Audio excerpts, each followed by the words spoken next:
everybody. It's story time with Father Joshua again, and I'm really excited about today's story.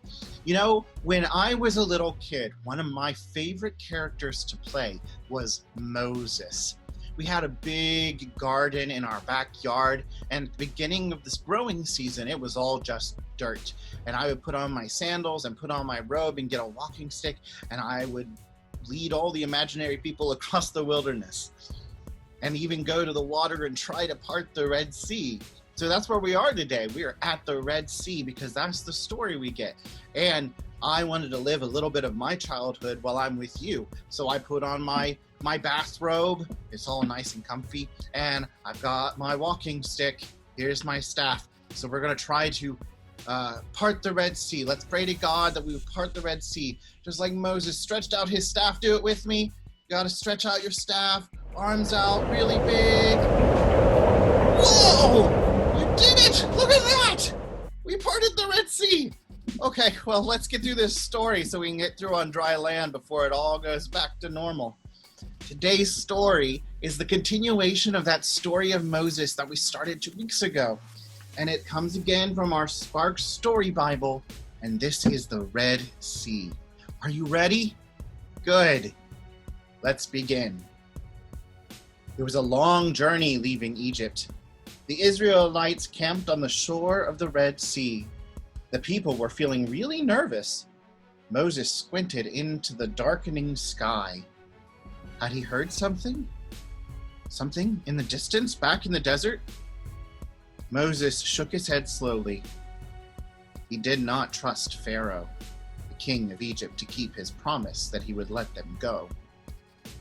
Do you think Pharaoh followed us? Aaron asked. Aaron was his brother. Moses stood listening. We will see, Moses said. We will see. Moses didn't want to wait too long. Soon a growing cloud of dust rose up in the distance. A rumble of horses' hooves thundered. What was it? It was coming toward the travelers. They could see them clearly now. Hundreds and hundreds of Pharaoh's chariots of his army charged towards them. Hundreds of soldiers followed with orders to bring the people back to Egypt. We're trapped, someone yelled. A strong wind began to blow. Cries went up from the people. Moses, they shouted, have you brought us here to die? Don't be afraid, Moses told his people. Stand firm. God is with us. Moses gripped the staff in his hand. Prepare to move out, he shouted into the wind. Where, Moses? Aaron said. There is no place to go. Through the sea, Moses said. God will make a way. Moses stood on the edge of the shore. He raised his right arm. He stretched his staff out over the white-peaked waves. The waters trembled and divided. The wind roared wildly. Soon a wall of water stood on the left and on the right. Dry land appeared between those walls of water, and there was a sandy path. How strange it must have felt to step into that path, but Moses insisted that the people go. How scary to feel the spray from the water waiting on either side. Would God really save them? Would God keep his promise to Moses? Well, they walked through the sea all night long, and in the morning Pharaoh's army stood on the Red Sea shore. They saw the Israelites safe on the other side. Soon chariots groaned and soldiers cracked their whips. Pharaoh's army moved slowly across the rocky and sandy path. They will catch us, a young woman yelled. Watch and wait, said Moses. Moses once again held up his staff over the waves of water. Tons of water came tumbling down. Horses, chariots, and riders were all swept into the sea.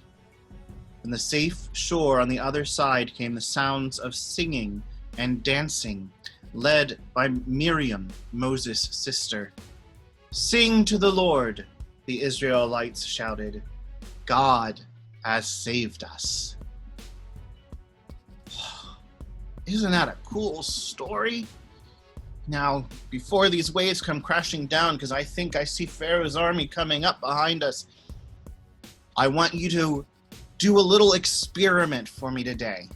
You're going to need either a nice bowl of water or like a pie pan and put some water in it. And then I want you to put this on a cookie sheet with either a towel or aluminum foil under it. You can get your parents or grandparents or somebody to help you with that.